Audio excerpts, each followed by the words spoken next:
vamos a dar inicio. Quiero hablarte la cuarta parte de una serie de temas que hemos estado hablando, que he estado mencionando junto con el pastor, que también ha reforzado con algunos temas, sobre todo por lo que estamos viviendo en estos últimos tiempos. Y es normal que usted y yo vivamos de repente ciertas guerras a nivel, cada quien libra su propia batalla. A lo mejor el que está a tu lado está muy fuerte en la fe económicamente, aunque no tiene nada, y dice: yo sé que Dios no me ha desamparado y le doy gracias. Pero a lo mejor esa misma persona le está haciendo falta de fe, a lo mejor en cuanto a la enfermedad. Sí cree que Dios le suple económicamente, pero no cree que Dios pueda sanar a lo mejor a su hijo. Un ejemplo.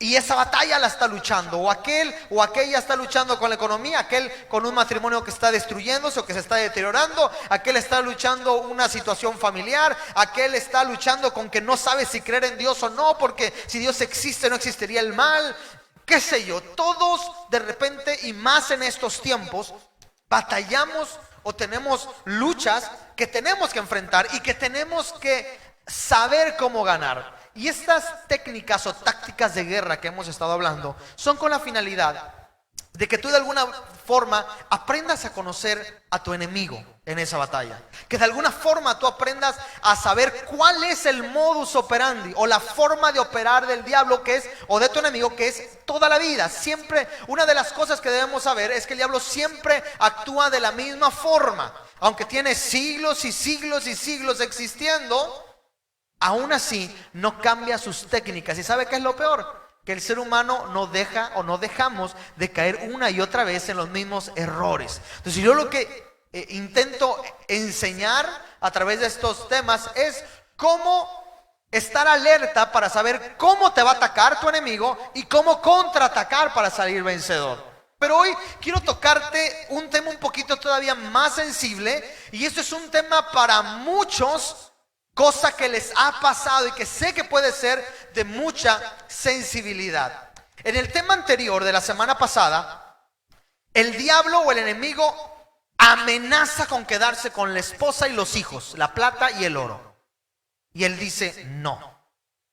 Y lucha y Dios ayuda. Pero ¿qué pasa cuando ocurre lo contrario? Cuando el enemigo dice de repente: tu casa, tu esposa, tus hijos, tu plata, tu oro son míos. Y tú dices: no, yo me planto. Pero por alguna razón el muro es penetrado y sí se llevan a la esposa y a los hijos. Y aquí es donde va a haber un silencio en donde tú estés. Porque esta es la mayor pregunta de muchas familias, que de repente dice: yo oré por mi economía y yo creí lo que dijo la semana pasada y dije: no, en el nombre de Jesús yo lucho. Pero no, sí me corrieron del trabajo. A mí no me pasó de que Dios me libertó como a Ezequías o como los otros reyes. Estaba enfermo, pero no, se agravó más. Estaba con un problema sentimental y se agravó más.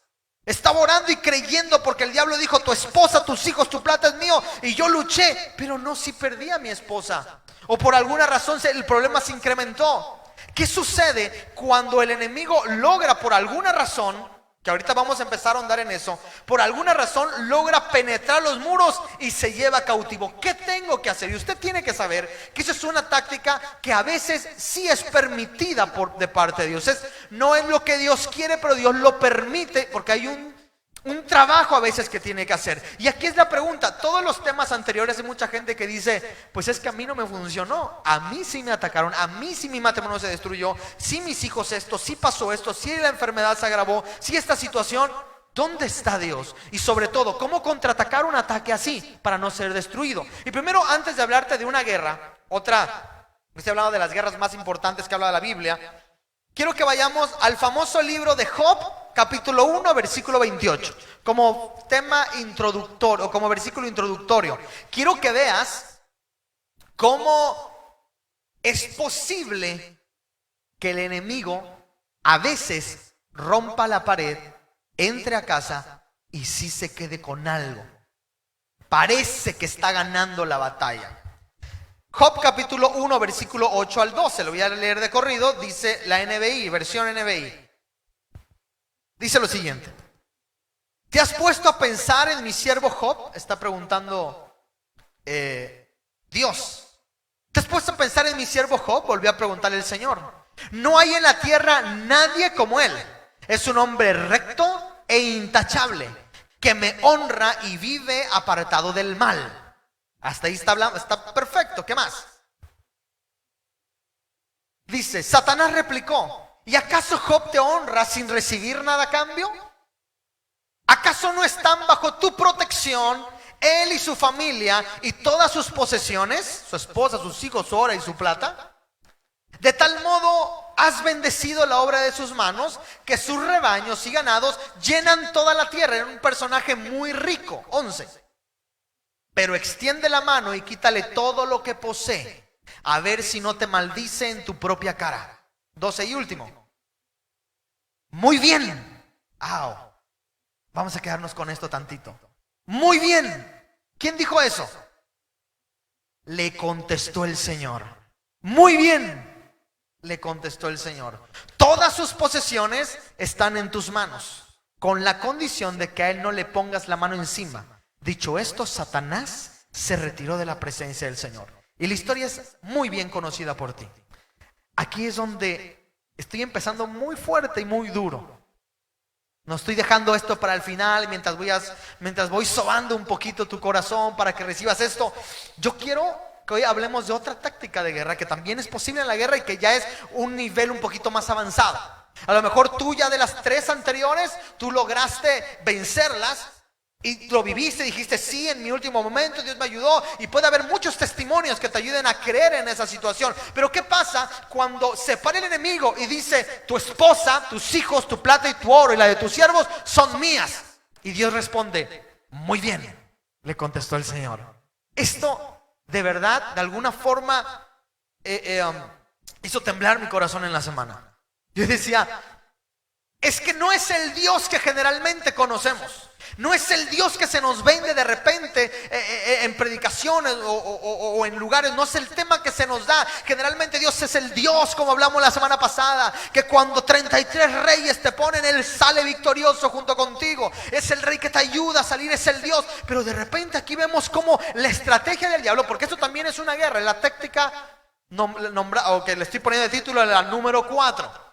Este es un nivel ya muy extenso, donde entra y dice: mira, dice, sus posesiones y la de sus hijos, su familia, llenan toda la tierra. O sea, que era un hombre en extremo rico. Toda su cartera de negocios, sus Hummer, sus jets privados, para que me entiendas, en ese tiempo, camellos, todo eso, la riqueza que tenía, hacía que en Mérida, en Tabasco, en Veracruz, en Ciudad de México dijeran: allá en Cancún hay un hombre riquísimo llamado Job. Para que me entiendas el ejemplo. Toda la tierra sabía que existía un hombre en extremo rico. Y el Satanás le dice: quiere hacer una guerra con él. ¿Y has visto ese hombre que es tan bueno, tan justo? Hace todo bien, está creyendo, su fe es fuerte. Sí. Pero es que mira, tiene todo. Entonces la respuesta de Dios al muy bien, dice, le contestó: muy bien, le contestó el Señor. Todas sus posesiones están en tus manos, con la condición de que no le pongas la mano encima. Esto es primordial de entender, porque hoy vamos a hablar de una siguiente guerra.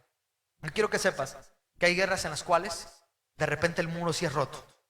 De repente sí te enfermas. De repente tu economía sí se destruye. De repente tu matrimonio sí tiembla. De repente tus hijos sí se están llevando a todos.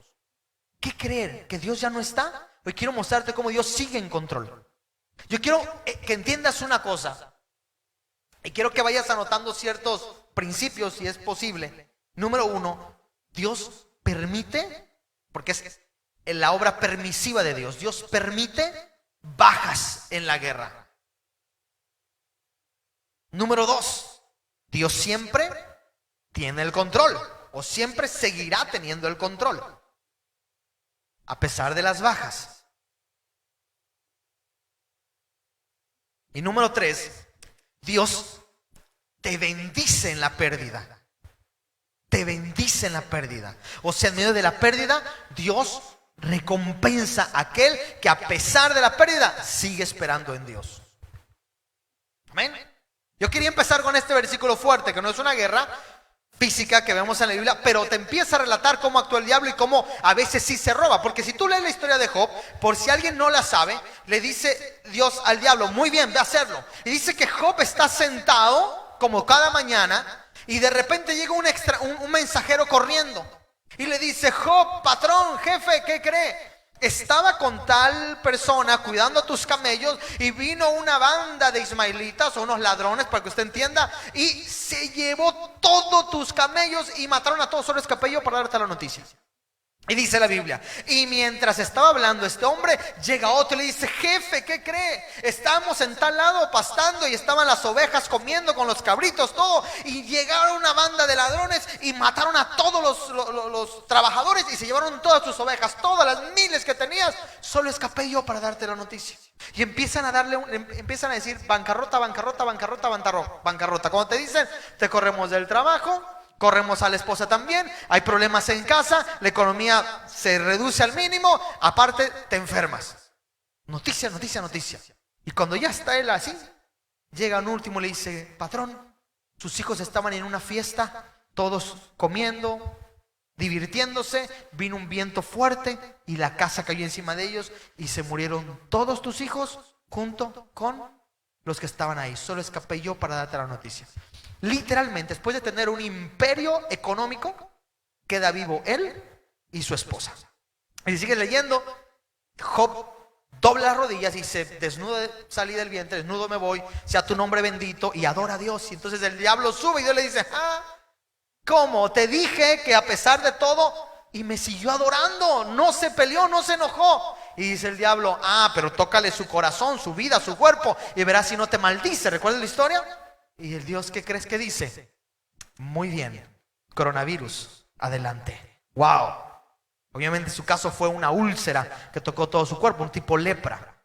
Muy bien, que se ha enfermado.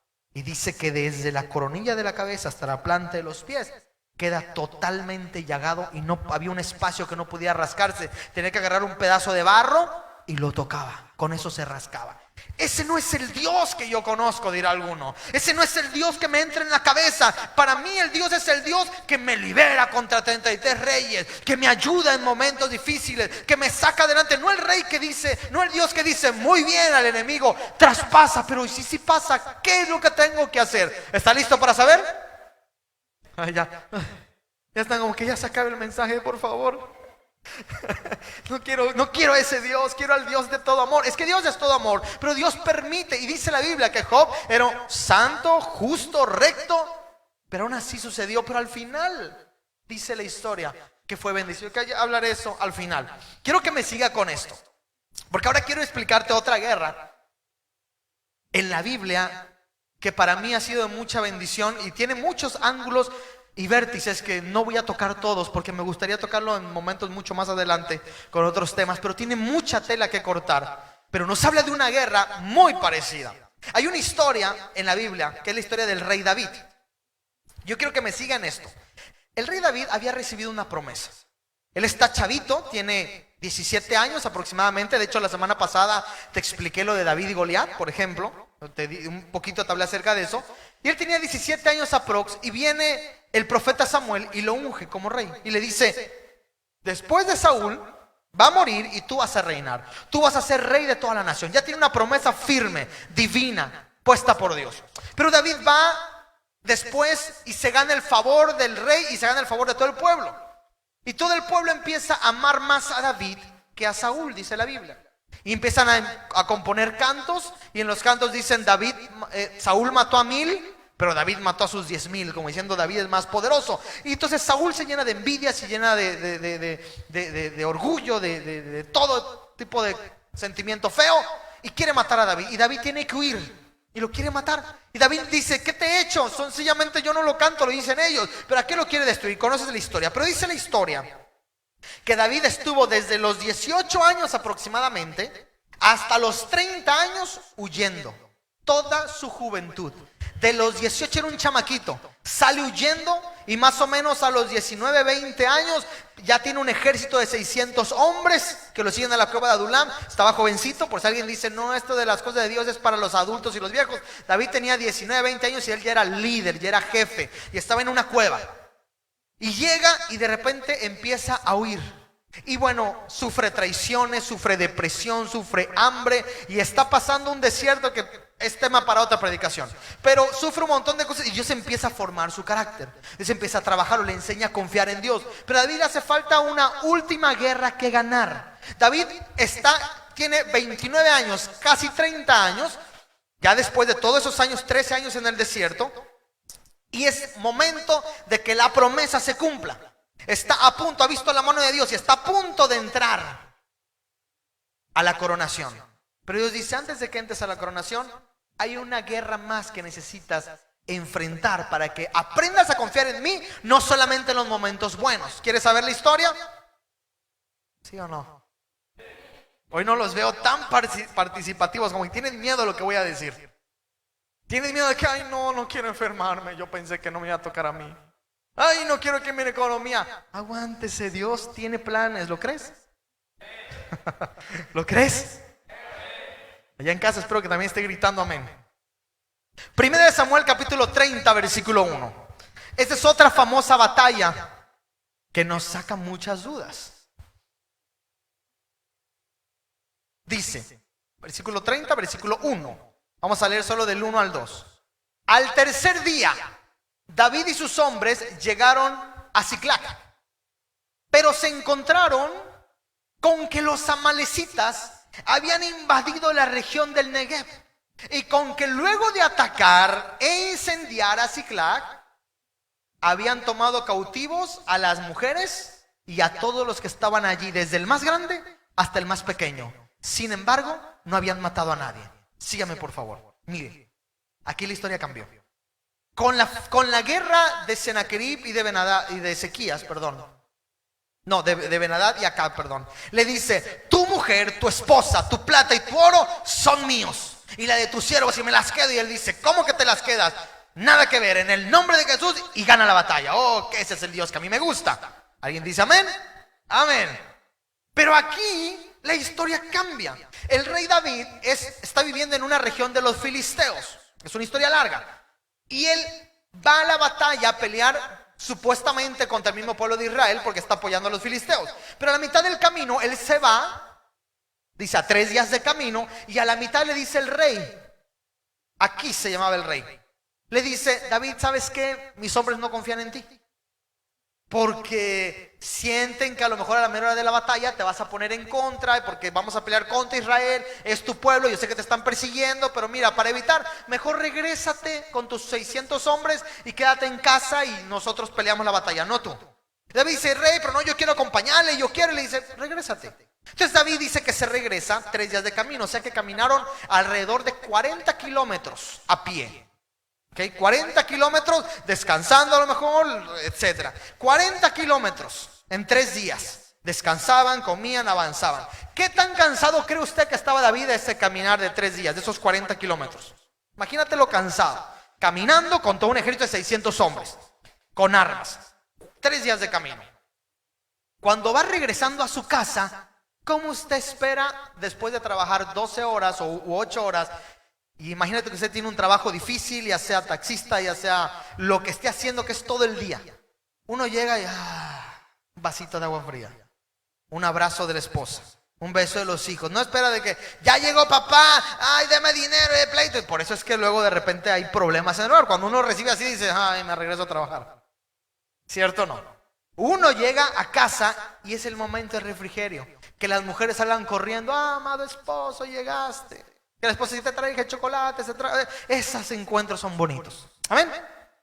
Llega 3 días de camino, 40 kilómetros caminados, llega y dice, ah, ya está ahí la esposa, ahí vienen. Y cuando llegan a la ciudad, tu esposa, tus hijos, tu oro y tu plata son míos.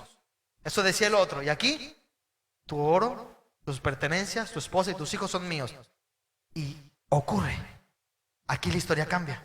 Se llevan a la esposa, y David tenía 2 esposas en ese momento. Se llevan a sus 2 esposas, se llevan a los hijos, se llevan su oro, se llevan su plata, se llevan su ganado, se llevan absolutamente todo, lo dejan en bancarrota y aparte queman la casa. ¿Dónde está Dios? Podemos preguntar aquí. ¿Por qué si David estuviera en el desierto, por qué permitió que en una guerra de su siervo, de su gran hijo, igual que Job, fuera destruido? ¿Cuál es el problema? Aquí sí sucede, sus hijos y sus mujeres son llevados, su plata, su oro, aquí sí pasa. Entonces, ¿Dios no existe? Que es la pregunta. Cuando chocan, hay mucha gente que llega exactamente a este punto. Hasta aquí llegan. Dios no me cumplió. Dios dejó que me enfermara. Dios dejó que muriera mi familiar. Dios mi economía no. Y ya a partir de ahora yo no creo en Dios. Pero aquí la historia te empieza a relatar cómo tenemos que enfrentar estas situaciones. Dios a veces quiere crear en nosotros una lección de dependencia. Es más, anota eso. Dios busca formar una dependencia total en Él. En medio de la adversidad me refiero. Que Dios te libertó, wow, gloria a Dios. Pero qué difícil es depender totalmente de Dios cuando parece que te falló. ¿Por qué? Porque el rey David está a punto, después de ese precisamente luego lo coronan rey. Él regresa y se hace rey. David está a punto de ser coronado rey en Hebrón. Y David iba a enfrentar situaciones en las cuales iba a haber mucha abundancia, pero también situaciones donde su propio hijo se iba a rebelar contra él. Y David tenía que aprender la lección que en Dios se tiene que confiar y seguir creyendo que es el general de generales, el rey de reyes, aun cuando las cosas no salen como él quisiera. Y David tiene que aprender que tiene que confiar en Dios bajo cualquier circunstancia y bajo cualquier guerra. Y David tiene que saber, porque años más adelante, cuando él esté ahí, se va a enfrentar contra la familia de Saúl. Y tiene que creer que Dios lo va a ayudar. Tiene que creer que el imperio de David se va a hacer importante. Israel va a hacerse potencia mundial. Pero también que su hijo lo iba a traicionar. Pero también que el siervo Siba de Mefiboset también iba a salir a tirarle piedras en el camino. O Benjamín, creo era otro, no me acuerdo, pero fue en esa época. Tenía David que aprender que aún en medio de las adversidades, uno tenía que seguir dependiendo de Dios. ¿Sí me está siguiendo hasta aquí? Este es el tipo de guerra que no nos gusta. Pero yo pregunto aquí, si Dios no actuara en tu caso, en mi caso, como en las batallas anteriores que ya hemos hablado, si Dios no actuara así, no actuara como tú quisieras, ¿seguirías confiando en Jesús como el rey de reyes y general de generales de tus batallas? Pregunto, ¿seguirías confiando? ¿O dirías, no, con ese general yo quiero un rey invicto, un rey que nunca me deje? Y aquí es donde empezamos con los problemas, porque nos cuesta. Versículo 3, 1 Samuel 3, vamos al versículo 3, del 3 al 5. Dice, cuando David y sus hombres llegaron a ese lugar incendiado, dice, encontraron que la ciudad había sido quemada y que sus esposas, hijos e hijas habían sido llevados cautivos. Ve qué fuerte está la historia. David y los que estaban con él se pusieron a llorar y a gritar hasta quedarse, ¿qué dice ahí? Sin fuerza. 5. También habían caído prisioneras 2 esposas de David, no solo unos cuantos, todas. Las 2 esposas de David, la Jezlita y Abigail, la viuda de Nabal de Carmel. Síganme. Yo quiero que se imaginen, no eran 600 hombres ahí medio llorones nada más. No, hablamos de 600 hombres que eran malandros, eran criminales antes de ser del ejército de David. Eran criminales, eran pandilleros, era gente perseguida por la sociedad, era gente que debía dinero, que estaba huyendo. Y cuando David en su juventud, todavía antes de este momento, está en la cueva de Adulam, dice que llegan primero 400 hombres, si no me recuerdo, 200, no recuerdo. Llegan primero y le dicen, David, somos los malhechores, somos los criminales, somos los que nadie quiere, pero tú también eres fugitivo y queremos que nos adoptes como ejército. Veis la gente que está, para que alguien dice, no, es que Dios solo acepta a doctores, Dios solo a gente con intelecto. No. El ejército más importante que tuvo Israel fue creado con criminales y perseguidos de la ley. Ahí te lo dejo nada más para que veas la gracia de Dios. Ahí chécalo tú. Y estos hombres eran hombres que no lloraban. ¿Sí me explico? Eran hombres rudos. A lo mejor si existieran tatuajes eran maras salvatruchas del tiempo. Sígame con esto. Era gente que era ruda, que te miraba y se le llamaban los valientes de David. Era gente que desenvainaba una espada y la espada se les pegaba a la piel con la sangre, porque ellos no soltaban la espada hasta que el último estuviera muerto, el macho israelita de su tiempo, hecho y derecho. Ese es el tipo de hombres que está llorando. Para que veas el panorama, todas mis esposas, mis hijos, mis bienes, y están llorando. Y dice, lloran y gritan. ¡Ah! David, después de 13 años de seguirte, después, no es posible, Dios. ¿Alguna vez te has sentido así? Que dices, Dios, ¿dónde estás? Dios, ¿por qué estás permitiendo que esto suceda? Dios, ¿por qué dejas que estas cosas estén pasando? Y te desgarra. Ahora yo quiero decirte algo. Él perdió todas las bendiciones materiales y las familiares. ¿Era normal era permitido llorar? ¿Era permitido entrar en depresión, en ansiedad? Sí. Porque dice que el dolor en el corazón fue tan fuerte que se desgarraron y gritaron durante mucho tiempo. Sentir los síntomas de ansiedad y depresión, ¿es correcto o es permitido? Voy a poner esa palabra, sí. Sentirlo, sí. Sufrirlo, sí. Pero, versículo 6. Ve cómo la cosa se empieza a complicar más. Esta no es la batalla, el tipo de batalla de la que he venido hablando. David se alarmó. Dice, gritaron y lloraron por mucho tiempo. Esos hombres rudos ahora están llorando con desesperación y de repente se convierte en dolor. David se alarmó, pues la tropa, 600 hombres, hablaban de apedrearlo. Y es que todos se sentían, diga conmigo, para que no se sienta mal nadie, amargados. Se sentían amargados por la pérdida de sus hijos e hijas. Pero cobró ánimo y puso su confianza en el Señor su Dios. Vamos a parar ahí un segundito más, mírenlo. Ellos no saben si sus esposos y sus hijos están vivos. Ellos no saben si la batalla está totalmente perdida, si no hay nada que hacer. Ellos no saben. Para ellos, mi esposa no está, mis hijos no están. A lo mejor encontraron juguetes, ropa quemada. A lo mejor encontraron un paso de cabello, no lo sé. Para ese instante hay una incertidumbre horrible. Ellos dicen, David, ¿para qué te seguimos durante 13 años?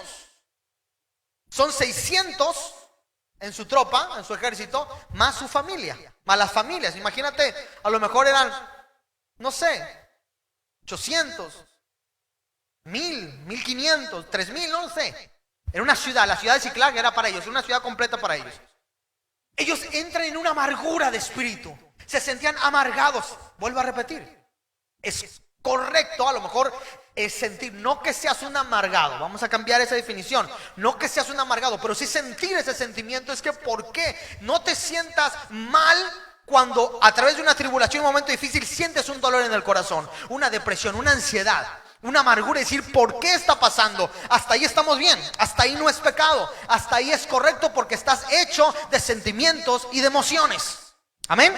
Está bien que llores, está bien que gritas, está bien que rasgues vestiduras, está bien, pero de repente ese sentimiento se empezó a transformar en una venganza y hablaron de apedrear. Vamos a dejar a la tropa a un lado, vamos a hablar de David. Ahora había una traición. La gente que lo seguía hablaba de matarlo. 13 años, por favor, llevamos todo este tiempo, no me maten, ¿qué les pasa? Y ahí hay un punto, o te quiebras y la batalla termina y tú terminas destruido, o te fortaleces. Entonces aquí dice la Biblia, pero cobró ánimo y puso su confianza en el Señor su Dios. Aquí empezamos a hablar del contraataque. Esta es la parte más difícil de la batalla. Es cuando todo está en contra, donde parece que Dios no ha actuado ni ha hecho nada por ti, donde todo lo que ves es de mal en peor. Pero aquí hay de dos: o apedreas a David y tú, David, te dejas matar, o te fortaleces. Pregunto, no levantes la mano. No levantes la mano, perdón. ¿Te has sentido o te has sentido solo o sola alguna vez? ¿En alguna situación? Mire, incluso hay ocasiones en las cuales tú le dices a alguien, ayúdame a orar, porque mi situación está muy difícil. Por favor, te dicen sí, se ponen a orar contigo, interceden, pero van pasando los días.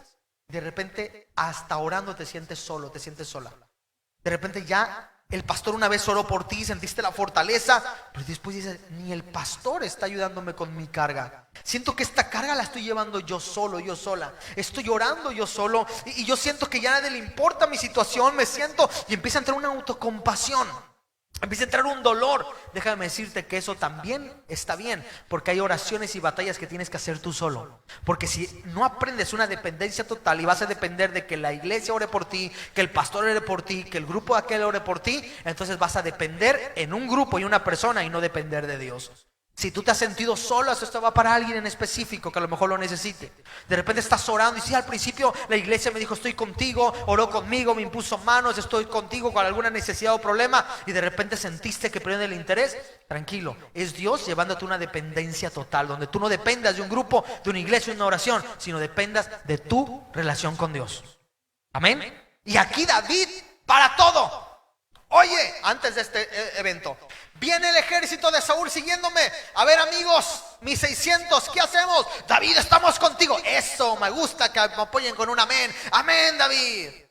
Oye, mira, vamos a entrar a Gat porque el rey filisteo y me toca hacer el loco. No te preocupes, estamos contigo. Amén, qué grupo de intercesores. Y ahora esos 600 voltean y le dice David, párate ahí derechito para que la piedra te pegue directo en la cabeza. Ahora 600 hombres, sus amigos, sus guerreros, sus intercesores, su gente está en contra de él y lo quieren matar. Pero David dice, se fortaleció en el Señor, cobró ánimo. Está bien que tú sientas ese sentimiento amargo, esa depresión, esa ansiedad. Sí, el problema es si te quedas ahí. Si David se hubiera dejado de vencer, ya ni mis 600, primero Saúl, luego ya ni mis 600, me mato. Mátenme. Dramáticos somos los actores de Hollywood, ¿verdad? Dramáticos. Mátenme. No, mi esposa ya está perdida, mis muertos, mátenme. No, David dice, se cobra, se levanta, cobra ánimo. ¿Qué significa cobrar ánimo? ¿Quieres que se lo traduzca al español? Correr a los brazos de Jesús. Eso es lo que significa. Vas y dices, Dios, a ver, no estoy entendiendo nada. Yo he estado contigo, tú me prometiste el reinado, y yo, mis esposas y mis hijos no están. ¿Qué hago? Y fue y cobró ánimo. Y ahorita voy a entrar en esa parte. ¿Cómo se cobra ánimo? ¿Qué es lo que hizo este hombre? Primera de Samuel, capítulo 30, versículo, vamos al 7 y 8. Vean cómo se cobra ánimo. Síganme. Entonces le dijo al sacerdote Abiatar, hijo de Ahimelech, ahí estaba un sacerdote entre los 600, tráeme el efod. Tan pronto como Abiatar se lo trajo, 8, David consultó al Señor. David no sabía si su esposa estaba viva, si sus hijos estaban vivos, él no sabía nada. Y él consulta, ¿debo perseguir esa banda? ¿Los voy a alcanzar? Persíguelo, le respondió el Señor. Vas a alcanzarlos y rescatarás a los cautivos. Mira, observa, estamos hablando de las tácticas de guerra. Si tú de repente te quedas tumbado a la primera y se llevaron a mi esposa, mátenme, aviéntenme piedras, ya no sirvo, y te tiras, ¿quién crees que gana la batalla? El diablo a veces le va y se acerca a Dios y le dice, ve a tu siervo Job, lo tiene todo. Y Dios dice, muy bien, que ataque. Y si en ese ataque se llevan a tu esposa, se llevan a tus hijos, se llevan tu plata, tu oro y tu ganado, y tú te tumbas y dices, hasta ahí perdiste la batalla, ahí te quedaste. Pero entonces llegó, vamos a unificar esas historias solo como representación, no porque esté en la Biblia. Imagínate esto, imagínate esta conversación. No es que haya ocurrido, no quiero que me llamen hereje ni nada por el estilo. Me estoy imaginando la escena unificando con Job. Imagínate a Dios sentado en su trono y sube el Satanás y le dice Dios al diablo, ¿ya viste a mi siervo David? Cómo aguantó 13 años en el desierto. Venció todo, depresiones, amarguras. Bueno, estoy a punto de coronarlo rey. Ay, ese chico, cómo endulza mi corazón. Y entonces el diablo a lo mejor le dijo, claro, pero es que en cada una de las batallas ha ganado. Tiene 2 esposas, tiene doble cariño y dobles problemas, pero ese tema de otra cosa. Tiene hijos, tiene riqueza, tiene un ejército de 600. Mira eso, Dios, ¿cómo no vas a querer que Él te ame y te adore? déjame ir a tocar, llevarme a su esposa, a sus hijos, su dinero, y verás, si no, te va a maldecir. A ver si es cierto que está muy listo para ser rey de Israel. Esa es la conversación que me imagino pudo existir. Vamos a ver si se atreve a seguir adorando cuando está a punto de ser coronado rey en Hebrón durante unos semanitas más adelante. Y entonces Dios probablemente le dijo, ¿qué le dijo? Muy bien, tócalo. Y entonces David regresa a Siclag y no está su esposa, no está sus hijos, no hay nada. Ahí el diablo ya lanzó su primer bazucazo, ya disparó. Ahí tiene dos: morirse en depresión, amargura y decir, lapídenme, tírenme las piedras, me voy a morir, aquí me quedo. Y ahí, ¿quién ganaba la batalla? Igual que con Job, el diablo. Pero dice la Biblia que David se fortaleció en el Señor y mandó a traer un efod. Y tan pronto, el efod, ¿qué era el efod? El efod era, es un poquito extenso de hablar, era un cuadrillo por ahí que se colgaba, que tenía 12 piedras que contenían, algo llamado Urim y Turim, que eran como para echar suertes era un método de guianza. En palabras más mexicanas, quien tenía el efod se creía, o más bien no se creía, sucedía que quien tenía el efod atraía la presencia de Dios, porque en ese tiempo Jesús todavía no había estado en la tierra y no se había roto el velo. Entonces era como una extensión de la presencia de Dios, del tabernáculo en ese lugar. Entonces cuando un sacerdote se ponía el efod, entraba como en un contacto con la presencia. Y David dice, perdóname, sé que los sacerdotes lo tienen que usar, sé que ustedes son los encargados de la adoración y de la presencia de Dios, pero yo necesito, estoy al borde de la lapidación, me van a matar, me van a tirar piedras, mis 600 hombres están en contra de mí y mis esposas y hijos no están. Yo no necesito al pastor, yo no necesito a la iglesia, yo no necesito a nadie más, necesito yo tener contacto con la presencia de Dios. Así que Abiatar, ¿me prestas el efod? Era esa cosita, esa extensión de la presencia, préstamela. Yo la necesito. Yo sé que tú eres el que debes usar, pero yo necesito un contacto con la presencia. Ahí la historia está a punto de cambiar, porque le quita el efod, se lo pone y dice, Dios, 13 años en el desierto y estoy a punto de no ver cumplida mi promesa. 13 años sufriendo, 13 años no puedo con esto, mi esposa no está, mis hijos no están, mis bienes no están, y para colmo mi ejército está en contra de mí. ¿Qué voy a hacer, Dios? ¿Están vivos? ¿Voy o no voy? ¿Los alcanzo? Y entonces ahí viene el contraataque. Fue a fortalecerse en el Señor, fue directamente él a la presencia de Dios y le pregunta, ¿debo perseguir esa banda? Consultó al Señor. ¿Los voy a alcanzar? Y entonces Dios dice, eso, David. Yo me imagino a Dios viendo al diablo diciendo, ¿qué te dije? 3 años en el desierto no son en vano. Aunque no está viendo con sus propios ojos, mira, su esposa, parece que el cumplimiento de la promesa no viene. Pero esta batalla no te está sirviendo, diablo. Mi hijo está firme, me está consultando. Así que David, persíguelos, le respondió el Señor. Ve a alcanzarlos y rescatarás a los cautivos. ¿De qué te sirve el efod? Ponle así, ¿de qué me sirve el efod? Si no se te hace difícil la palabra, ¿de qué te sirve la presencia? Para consultar a Dios, número 1.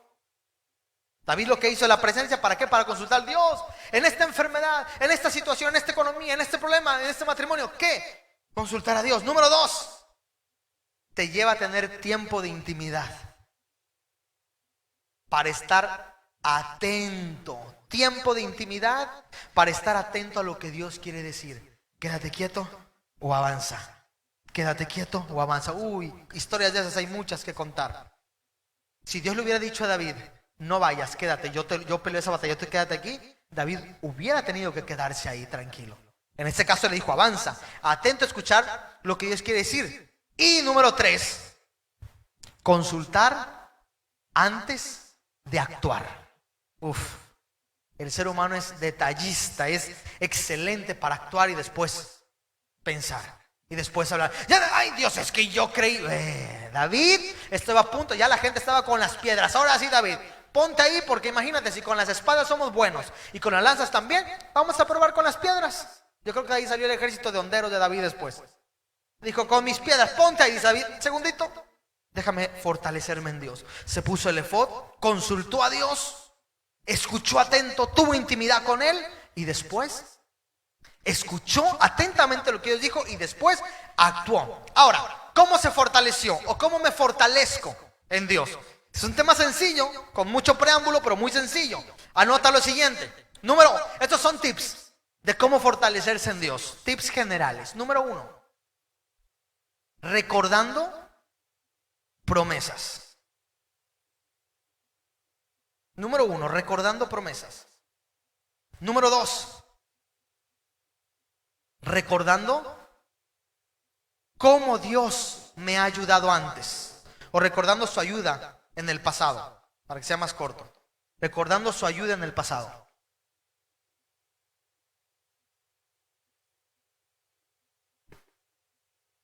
Y número 3, adorando. Adorando y orando. Adorando y orando. Uy, ¿no sabe usted lo difícil que es adorar a Dios cuando uno está triste? Uno quiere brincar y decir, me siento loco porque Jesús me hizo y estoy feliz. Pero cuando uno está en este momento, adórale. Dale gracias. Dice la Biblia que Job, cuando perdió todo, dice, se postró. ¿Y qué dice la Biblia? Y adoró. Desnudo vine. Yo creo que lo dijo cantando. Desnudo vine y desnudo me voy, pero sea tu nombre bendito. Desnudo vine, me hice rico, pero perdí todo. Desnudo vine, desnudo me voy, pero sea tu nombre bendito. Eso dijo Job. Y David, yo entendiendo la forma de ser de David, yo creo que David empezó Dios con ese antes de preguntarle si voy o no, porque primero dice, y David se fortaleció. En esa frase, ¿qué ha de haber hecho David? Yo estoy casi seguro, aunque la Biblia solo dice que David se fortaleció, yo estoy seguro porque conoces cómo David se fortalecía. Estoy seguro que David empezó, Dios, me quieren matar, extraño a mis esposas, yo no sé si están vivas o están muertas, yo no sé lo que pasó con ellas. Yo no sé, y ellos, estos hombres, mis fieles hombres, mi ejército me quiere destruir. Pero tú dijiste, Dios, tú me dijiste cuando yo tenía 18 años. Han pasado ya 13 años, pero tú cumples tus promesas. Y tú me dijiste que yo sería rey. Y si estos niños me matan, estos chicos me destruyen, ¿cómo voy a ser rey? Yo no puedo morir. O me haces inmortal o me haces superpoderoso. Pero yo no me muero hoy porque tú dijiste y yo creo en tu palabra. Entonces él, mientras iba repitiendo la promesa, decía, es cierto. Oigan, si quieren lanzarme piedras, no sé qué va a hacer Dios, pero yo no muero hoy. Cuando uno tiene una promesa firme, cree que Dios la va a cumplir. Empieza a recordar, Dios, y tú dijiste que el que confía en ti no es avergonzado. Y tú dijiste, yo estoy viniendo a ti. Entonces empieza a recordar y luego de ahí lo lleva a recordar el pasado de Dios. Porque si es cierto, tú dijiste que irías conmigo. ¿Te acuerdas cuando yo estaba en la cueva de Adulam? Yo estaba escondido en depresión porque estaba solo. Cuando de repente llegaron mi familia, llegó a Abiatar y llegaron varios hombres y me dijeron, David, no estás solo, yo estoy contigo. Oh, qué hermoso sentí en ese momento cuando yo creí que estaba solo. Pero llegó el sacerdote Abiatar, pero llegó algunos miembros de mi familia y me dijeron, David, aquí está carne, aquí está la leche, aquí está agua, come, no estás solo, tu familia está contigo. Y ese día yo vi que me cumpliste una promesa. Oh, pero también el día que yo estaba en Gad y estaba yendo y hubo una nube de saqueadores y venían encima de mí, y ese día yo iba rodeando y David y Saúl venía pisándome los talones, y de repente una voz se escuchó en Israel y él tuvo que regresar. Y yo, cuando supe que yo estaba a punto de morir, yo te dije, Dios, yo todavía tengo que ser rey. Y él huyó a su tierra. Oh, sí, si tú, Señor, cumpliste tus promesas en el pasado, las cumplirás hoy. Y entonces eso lo fortalecía. Eso decía, si así fuiste, recordó promesas, se fortaleció en el Señor y entonces adoró. Ponme por favor en la pantalla Salmo 121 versículo 1. Yo no sé qué adoró porque hay diferentes salmos que pueden adjudicarse este día, pero yo creo que David levantó y dijo, ponme la RB60. Yo creo que esto fue una de las cosas que él pudo haber cantado. Alzaré mis ojos. Yo sé que este salmo es un salmo escatológico y que habla de los últimos tiempos, pero yo lo que quiero decirte, para que no digan que no, este no es el salmo que él cantó, no. Yo quiero creer que algo así él cantaba mientras adoraba. Oh, alzaré mis ojos a los montes. ¿De dónde vendrá mi socorro? Mi socorro viene de Jehová, que hizo los cielos y la tierra. Versículo 3. No dará tu pie al resbaladero, ni se dormirá. Diga conmigo, ni Fuerte, ni se dormirá. Dios no se duerme, Dios siempre está al pendiente. Ni se dormirá el que te guarda. Versículo 4 y último. He aquí, no se adormecerá ni dormirá el que guarda a Israel. Ponme la NBI rápidamente, el mismo, nada más para que quede un poquito más claro. NBI dice, jamás duerme, jamás, diga conmigo, jamás. Quédese aquí bien dentro, jamás duerme ni se adormece el que te cuida o el que cuida a Israel. Yo creo que David fue uno de los tantos salmos que cantaba o que compuso. Oh Dios, después de recordar las promesas terminó llorando y diciendo, Dios, tú prometiste, y empezó a adorar, y empezó a orar y a adorar y a decir, oh Dios, no. Y entonces después de que cobró ánimos, ahora sí, se limpió las lágrimas y dijo, entonces ¿qué, Dios? ¿Lo sigo o no lo sigo? Porque ya tenía una seguridad. Él iba a ser rey y su esposa y sus hijos iban a estar con él. Entonces, por alguna razón, diría la premisa, tienen que estar vivos y tienen que estar vivas, sin antes recibir la promesa. ¿Sí se da cuenta?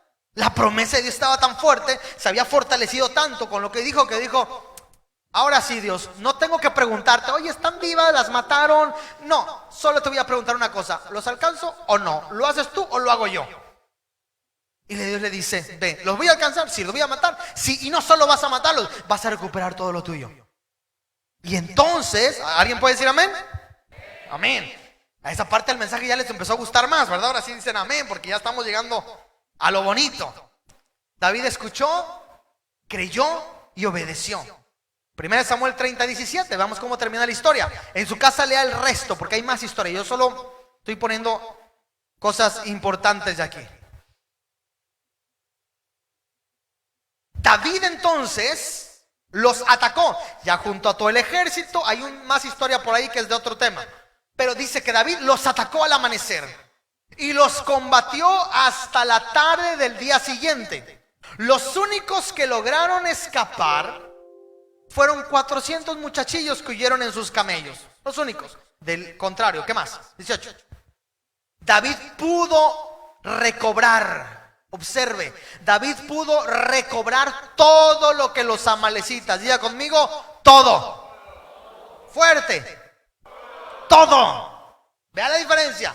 David pudo recobrar todo lo que los amalecitas se habían robado. Y también rescató a sus 2 esposas. 19. Nada les faltó. Otra vez diga conmigo, nada. Todo y nada. Nada les faltó del botín. Ni grande ni pequeño, ni hijos ni hijas, ni ninguna otra cosa de lo que les habían quitado. Versículo 20 y último. David también se apoderó. Aquí es donde la historia se pone mejor. David también se apoderó de todas las ovejas y del ganado. La gente llevaba todo el frente y pregonaba, este es el botín de David. Míreme hasta aquí por favor un segundo. Observe lo siguiente. David va,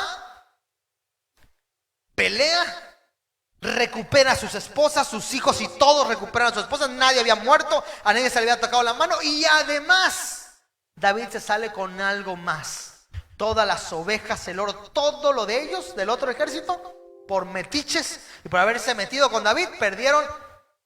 Él recuperó lo suyo y se quedó con lo de ellos.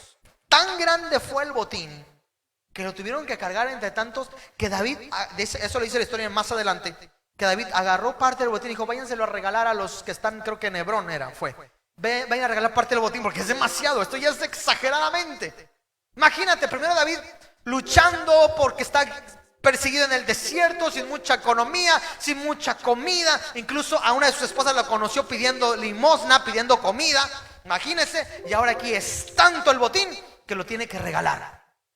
Entonces, ¿qué hubiera pasado si en esa conversación de Dios con el diablo probablemente le dijera, ve a mi siervo David, cómo es hombre justo, a pesar del desierto ahí está, y una vez que recibió el ataque David se hubiera tirado al suelo? No, Dios no va a cumplir sus promesas, me voy a morir aquí, ¿yo de qué sirvo?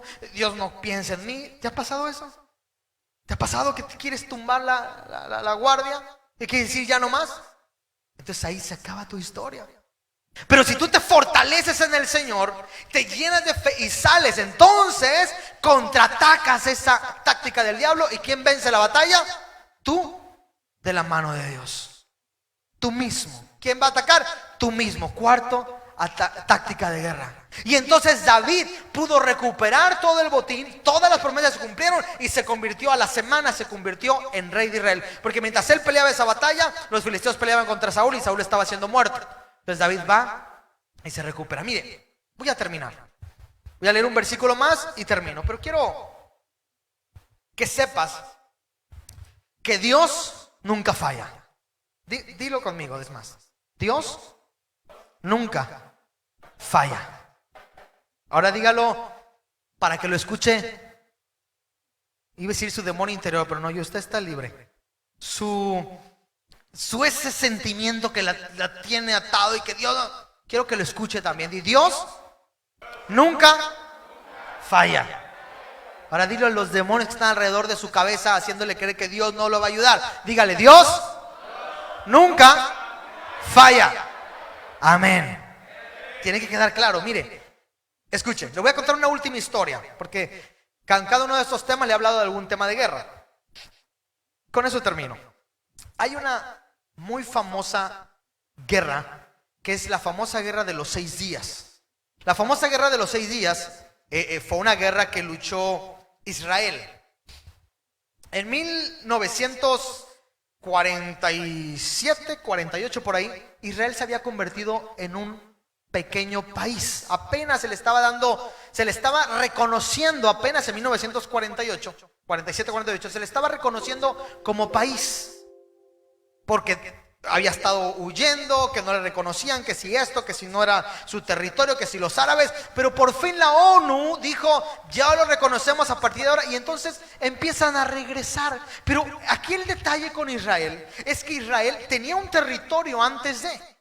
Y antes de ese territorio llegaron fuerzas enemigas y lo invadieron. Tanto que en medio hubo deportación y exilio y judíos se fueron a habitar a Europa, se fueron a todo lugar y perdieron casa, perdieron esposas algunos. Hubo guerra muy fuerte, muy masiva y perdieron todo. Tanto que incluso el país de Israel, ese país del que estamos hablando de David y todo, que fue potencia, de repente se redujo a nada. Desapareció. No existía el reino de David, de Israel, no existía. Hasta 1947-48 que la ONU dice, bueno, después de una peleadera, lo reconocen un pequeñito territorio. 19-20 años después, se juntan 5 ejércitos. Israel apenas tiene 19-20 años de estar tomando posesión. Se están empezando a recuperar. Los judíos empiezan a ir, pero el territorio es muy pequeño. Y una vez que están ahí, dice la historia, que en 1967 se levantan el ejército de Egipto, sus antiguos enemigos, y el ejército de Siria. Y se levantan 5 ejércitos árabes en total y rodean toda la ciudad, la pequeña ciudad, el pequeño terreno. Y el presidente de ese momento de Egipto hace un llamado al mundo para decir, ayúdenme a mandar a todos los judíos al mar, a ahogarlos, que desaparezcan, los odiamos, no los queremos, que sean lanzados. Y la gente que no apoyaba a Israel, decía sí, Egipto, Siria, 5 ejércitos árabes. Y ellos eran una pequeña ciudad que no podían contra ellos. Y no solo es eso, sino que la antigua URSS, la Unión Soviética, había equipado con tecnología, había equipado con últimos tanques y todo, aviones de guerra. Israel estaba totalmente indefenso. Eso lo puedes encontrar toda en la historia. Se llama la guerra de los 6 días. A finales de mayo, ellos tenían rodeado a Israel y la guerra iba a empezar. Israel empezó a ser tan asediada por el mundo y por estos 5 ejércitos, que se dice hasta el día de hoy que inventaron o se hicieron un chiste negro, de humor negro. Es muy negro el chiste para ellos, no suena tan feo, pero es muy negro para ellos, porque ellos sabían que ese día ellos morían, porque su esposa, sus hijos, ya todo por sí todavía se había ido, había habido un exilio, habían perdido todo ya. Dios lo había permitido por otras cuestiones. Entonces ellos le decían a su gente, el último en salir de la casa, no olvide apagar la luz. Era un dicho como diciendo, nadie va a vivir, todos se van a morir y nadie va a subsistir. Entonces le decían a los hijos que iban a ir, todos iban a ir a ver qué pasaba. era salte y apaga la luz porque nadie va a regresar a esta casa. Hasta el día de hoy se considera un chiste de humor negro para ellos. Fue una época de su vida donde dijeron, se acabó, ahora sí ya no hay, y los empiezan a rodear. Hay miles de historias, incluso les empieza, el enemigo o los amigos le venden metralletas, armas que no servían, y cuando estaban en batalla y querían disparar, los gatillos tronaban. Cuando le ponían municiones, no salían y se atoraban o no explotaban, defectuosas. Le hicieron una jugada a Israel horrible. En 1967 ocurrió esto. Imagínate todo un ejército enfrentándose. Decían apunten, y cuando disparaban, ¡pac!, se atoraba la pistola, o se atoraba la metralleta o la escopeta, lo que sea, se atoraba. Y decían tú, y todos, ¡tac!, no sirve, ríndanse. Entonces empiezan a rendir todos los ejércitos. El lugar donde estaban, en las fronteras, donde estaban intentando por lo menos pelear, porque si usted cree que Hitler fue el único que hizo la matazón, no, muchos lo han intentado. Y empiezan a rendirse todos los ejércitos. Todos los ejércitos dijeron, perdimos esposa, pero ya se habían llevado cautivos, habían hecho un desastre, y todos empiezan a rendirse porque sus pistolas no sirven, etcétera, y empiezan a tirar todo. Y se empiezan a levantar las manos, y aquellos empiezan a celebrar. Y en eso, el 5 de junio, habían pasado 6 días nada más, el 5 de junio a las 7:46 de la mañana, dice que se les ocurre una estrategia al gobierno israelí de sacar unas avionetas, nada comparado con la de aquellos, a volar bajo el radar de los egipcios. Y vuelan bajo ellos. Ya todos habían rendido. Van volando, y todos los aviones y todo el equipo de los egipcios, que ahorita voy a explicar por qué, estaban estacionados en el hangar, en el lugar. Y llegan ellos con sus aviones, y destruyen todo el ejército que estaba reunido ahí. Aquellos ya no hicieron nada, sencillamente se destruyeron y anunciaron, ¡hey! Israel ha ganado. Nadie en el mundo, el 5 de junio a las 7:46 de la mañana, 6 días de guerra, y el que venció fue Israel. Y todo el mundo decía, ¿cómo es posible que un pequeño grupo contra un gran ejército fue vencido cuando ya nos habíamos llevado a sus esposas, sus hijos, su oro, su plata, su territorio, ya todo se había destruido? Ellos habían confiado en Dios. Y dice la historia lo siguiente, 4 puntos que a mí me impresionaron. ¿Sabes por qué ganaron la batalla? Te voy a hablar de 4 casualidades para terminar, que no son casualidades, son causalidades. 3 días antes del ataque, vea esto, vea cómo Dios actúa aquel que confía en Dios. 3 días antes del ataque, llegó un mensaje del gobierno egipcio y le dijo a su gente, cámbiame a los generales viejos y ponme unos nuevos, que ellos traen más chispa.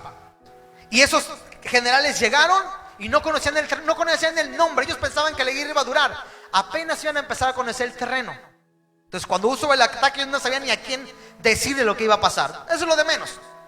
Dice la historia que el ejército, la inteligencia egipcia y siria detectaron que habían levantándose aviones y le mandaron un mensaje al general. Se están levantando unos aviones y van a atacar. En minutos pueden salir, en algunos minutos o en algunas horas van a llegar. Y mandan el mensaje, pero ¿quién cree que lo recibe? Vea cómo es Dios. Lo recibe un ayudante y dice, oigan, ¿a quién le llevo esto? Al comandante. Y el comandante, ahorita yo se lo llevo. Y alguien lo agarra. Esto es la historia. Usted lo encuentra en internet y lo encuentra en las historias en los libros. Lo agarra y dice, sí, ahorita se lo llevo. Y se le olvidó. Imagínense, se le olvidó llevarlo, dice la historia. Dijo, ahorita consigo. Y se le fue. Lo guardó. Alguien ha de haber dicho, oye, pásame, no sé. Y no lo entregó, dice que se quedó en su bolsa. Si se hubiera enterado, alguien se hubiera puesto. Pero no es eso, no solo eso. El avión empieza a avanzar, los aviones empiezan a avanzar. Y uno de los aviones israelitas, es detectado por los radares de Egipto. Y alguien llama a la base y dice, manda un mensaje para que no lo codifiquen. Y dice, oigan, hay un avión que está yendo a la base, deténganlo porque hay un ataque inminente. Y el comandante que lo recibe lo pone a traducir con el código de un día anterior, porque cada día cambiaban los códigos, dice la historia, para que no sean hackeados. Y lo traduce con otro código. Y entonces, en lugar de decir avión inminente viene a destruir, decía saca la sandía a la calle. Un ejemplo. Y entonces, ¿qué sandía? Y el avión acercándose. Pero eso no es todo. Lo más impresionante es que un día antes, en la noche, el comandante en jefe de las fuerzas del ejército de Egipto dijo, la batalla va a durar, vamos a una fiesta. Porque venía una chica que movía el vientre. Esa de la muevo por $1, pero a nivel profesional. Okay, esa como Shakira que mueve la panza, que es muy conocida en los árabes, muy conocida. Y el comandante jefe llamó a sus más allegados y dijo: vamos a ver el show. Mientras Israel estaba moviéndose con un pequeño ejército. Al otro día temprano, el 5 de junio a las 7:46 de la mañana, ese mismo comandante jefe llega a las armadas y dice: ok, todos los altos funcionarios vengan a mi oficina que quiero hablar con ustedes. Ay, Dios, es tan bueno Dios. Se lleva a todos los oficiales a platicar mientras Israel está entrando. Aquel se guardó la nota y no la entregó. Aquel que le mandaron otra nota no pudo descifrar el mensaje porque puso un código anterior. Aquel llama a todos los oficiales a su oficina para platicar. Y el ejército de Israel viene solito y empieza la bombardeada. Cuando empieza la bombardeada, no había ni un solo comandante principal en sus puestos. Y los pobres soldados rasos dicen: ¿y ahora qué hacemos? Y ya destruyeron todo el lugar. Eso es una de las tantas historias que giran alrededor de la guerra de 6 días. Solamente dice la historia impresionantemente que el ejército en las fronteras estaba tirado. El ejército de Israel estaba rendido, diciendo: ya de aquí solo Dios puede ayudarnos. Literalmente la frase que usaban, porque hay más historia, dice: solo Dios puede ayudarnos. Dios: alzaré mis ojos a los montes, ¿de dónde vendrá mi socorro? Mi socorro viene de Jehová, que hizo los cielos y la tierra. Y mientras ellos estaban tumbados en el cielo y en el suelo, y el ejército venía, de aquel lado estaba matando todos, y los ejércitos salen corriendo, se desconcentran y dicen: ¿qué pasó? Y de repente se anuncian las noticias: Israel acaba de ganar una batalla. Y ese día, lo mismo que Israel, lo mismo que David, ese día David recuperó, Israel recuperó el doble de su territorio, que hasta hoy está en disputa. Ese día se le aumentó el territorio porque ganó una batalla. Porque aunque el enemigo entró, Dios cuando paga bien y recompensa bien a aquel que en él confía. ¿Alguien puede decir amén?